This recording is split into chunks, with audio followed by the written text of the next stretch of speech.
Your favorite crab meat pizza is here, Mom. Eat as much as you want. My daughter-in-law sets the plate in front of me, acting unusually kind. I'm not stupid enough to not question this sudden change. I suspect my eldest child and his wife are trying to set me up using food. I think they are really mean people who would go so far as to try to trick me. It's clear that something is off with this fancy pizza. After all, they've been hostile and have pulled various stunts on me before. Their sudden niceness is actually suspicious. It would be foolish not to think they're up to something. I don't want to be looked down upon.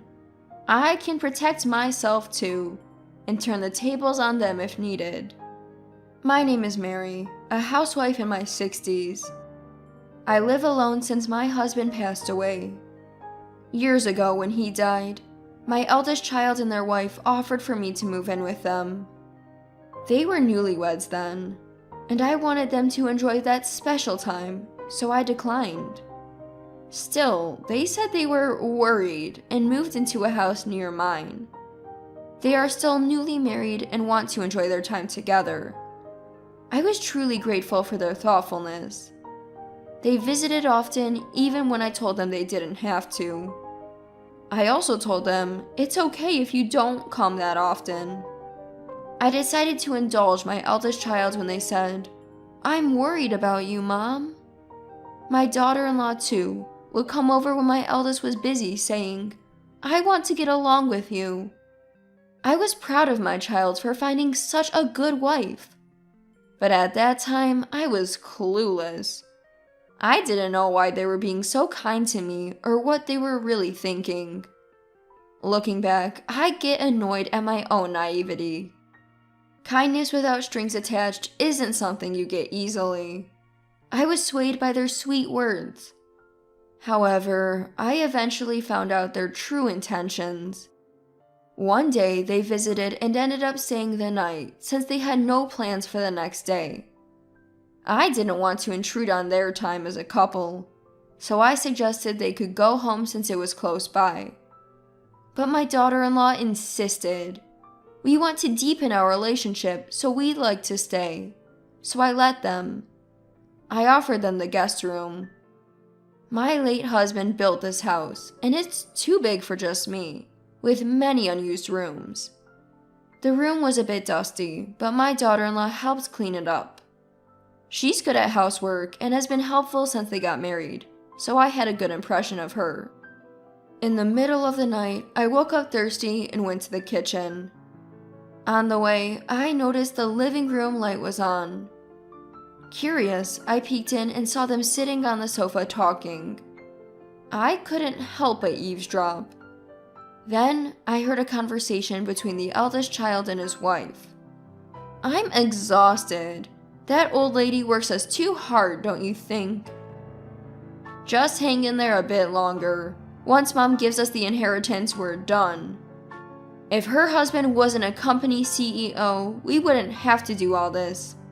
It's funny how easily she's fooled just because we're nice to her. Mom's always been emotionally vulnerable. She'll probably give us the inheritance. I couldn't believe what I was hearing. If this was true, their kindness was a lie, aimed at taking my late husband's inheritance. Was all their previous kindness fake? Everything you said to me, we're family, so we want to support each other, and all the words you've said to me so far? Why were they so obsessed with the inheritance? I didn't see him having any trouble with money, but maybe he's in a lot of trouble and I'm just not aware of it. Why would you go to such lengths for your heritage? Do they just want money? I was curious as to why the couple acted like this, so I decided to ask them about their current behavior. After asking around the neighborhood and among friends, a shocking truth came to light. They were both deep into gambling and had amassed a huge debt. It was an amount they couldn't possibly repay with regular jobs. I understood why they'd be desperate for the inheritance. My late husband had left a considerable amount to our eldest child. Even if it was less than what I received, it was a significant sum. They had squandered it all and turned it into debt. Their kindness was all for the sake of getting the inheritance from me. I became cautious around them from then on. Do you need any help, Mom? We want to be there for you. I'm fine, thank you. I've gotten used to living alone. Please prioritize your own lives. My daughter-in-law responded with empty words. I'm glad to hear that. But her face had turned stern. She's probably annoyed because I'm not dancing to her tune. Who do they think they're fooling?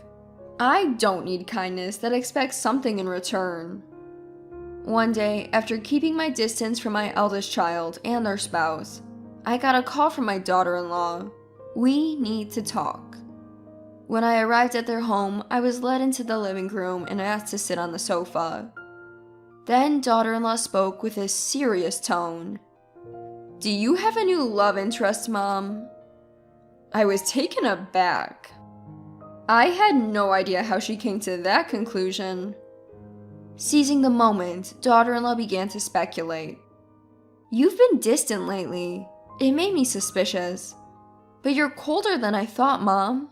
You forget about Dad, who worked so hard for you, and you just want to be happy yourself. There's no one else. You're mistaken. Even when I denied it, daughter-in-law wasn't listening. She had no evidence, but she probably thought that if I had a new love interest, it would be a problem for them. After all, that person might get their hands on my money. Mom, you should really reconsider dating at your age. Have you thought about your position? Why would you say something so cruel? I don't mean to be cruel, I'm just worried about you, Mom. What if this person is deceiving you? You'd be the one getting hurt, and I can't stand that. I saw right through her. She was just trying to protect her inheritance. But daughter-in-law, wanting to play the caring daughter-in-law, never showed her true colors. That's fine for now. The true nature of the eldest child couple must be seen at the right time. I'll see their true selves when the time is right. And that time came sooner than expected. Happy birthday, Mom. This is just a small thing. My eldest child handed me a bag from a fancy pizza place. Inside were various pizzas, including my favorite, loaded with crab meat. Thank you. Let me just plate these up. No, you're the star today, Mom. Sit down. I'll do it. Saying that, daughter-in-law took the bag and disappeared into the kitchen. My eldest child followed her to help. They might be pretending to celebrate my birthday, but I knew something was up. What could it be? As I pondered, they returned with plates. In front of me was a plate loaded with crab meat pizza. Here's your favorite crab meat pizza, Mom. Eat up. My eldest child nodded in agreement. To anyone else, it would look like a happy birthday celebration. But I knew better. There must be something on this plate. I'm not that naive. It was despised. It would be strange not to question their overly kind behavior. With my husband gone, I have to protect myself. I'll never trust them. They'll regret making a fool out of me. Regret it deeply. Well, it does look delicious, but my taste has changed recently. I prefer the foie gras on your plate. Saying that, I reached for my eldest child's plate. I had always said I didn't like foie gras, so their plate had more of it. Wait, Mom! My eldest child tried to stop me. I tilted my head and feigned confusion. Is it a problem? You used to love crab meat too, right? Well, my taste changed too. I've started to like foie gras. Is that so? Then let's not be biased and share both. At my words, my eldest child's face turned pale in an instant. The crab meat pizza, which I had always said I loved, was only on my plate. Clearly, they had planned to set me up by tampering with my favorite pizza. My eldest child's reluctance to eat it was proof enough. But it looks so delicious. Why don't you try a piece? Saying that, I grabbed a slice of the crab meat pizza and brought it to my eldest child's mouth. With no way out, they took a bite as if bracing for impact. Daughter-in-law looked at my eldest child with concern. That's how pale their face had turned. "Oh, you look a bit green. Maybe it didn't taste good?" "Mom, considering how my husband is feeling, maybe the pizza isn't good." "I'm sorry, but let's call it a day, and I'll prepare something new." Daughter-in-law sounded panicked. She must have thought it was impossible to continue the meal. "But your son doesn't look well. Stay the night. It's not safe for you to go home." "No, we'll leave." "Don't be shy. You've been so good to me." Daughter-in-law tried to make excuses, saying, "But," and, "well." It was clear she wanted to leave. I've always thought that for a couple trying to deceive people, they're terrible liars. They panic when something unexpected happens. As I watched my eldest child, something strange began to happen after a few minutes. With a loud thud, they collapsed. I approached and found them snoring. It was clear they had been drugged with a sleeping pill. "Oh, fell asleep, did you? Must have been tired." As I tilted my head, daughter-in-law shouted, "Oh, enough! Why won't things go as planned? We talked about how important today was. Wake up now." Saying that, daughter-in-law slapped my eldest child's cheek. Still, they showed no signs of waking. I was stunned, witnessing the moment their true selves were revealed. Ignoring me, daughter-in-law began to spill the beans. "I've been playing the good daughter-in-law, thinking if I buttered you up, I'd get the inheritance and clear our debts. Today was supposed to be the last day. We were going to put you to sleep and steal your banking card. It's all your fault nothing worked. What are you going to do about it?" Daughter-in-law glared at me. So they planned to drug me and steal my banking card. Using someone's birthday for such a scheme is truly despicable. I'm not as terrible as they are, so I decided to come clean. Actually, I knew all along you were being nice to me for the money. That's why I kept my distance and didn't eat the pizza you offered. I'm not as foolish as you two. At my words, daughter-in-law looked shocked. Apparently, she genuinely believed I was in the dark about their plans. How underestimated I feel. What kind of fool did they take me for? Sorry to burst your bubble, but I'm not as dense as you two. I've always found your sudden kindness suspicious. I even overheard you talking about the inheritance when I stayed over. You two are really foolish, discussing your plans in your target's home. Don't call us fools. We've been trying our best. Is your best effort the reason you're in so much debt? If so, you two are really pitiful.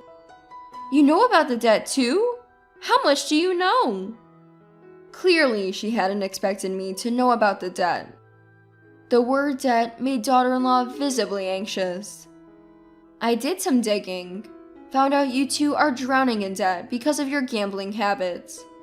I was shocked when I found out. You've managed to accumulate quite a debt.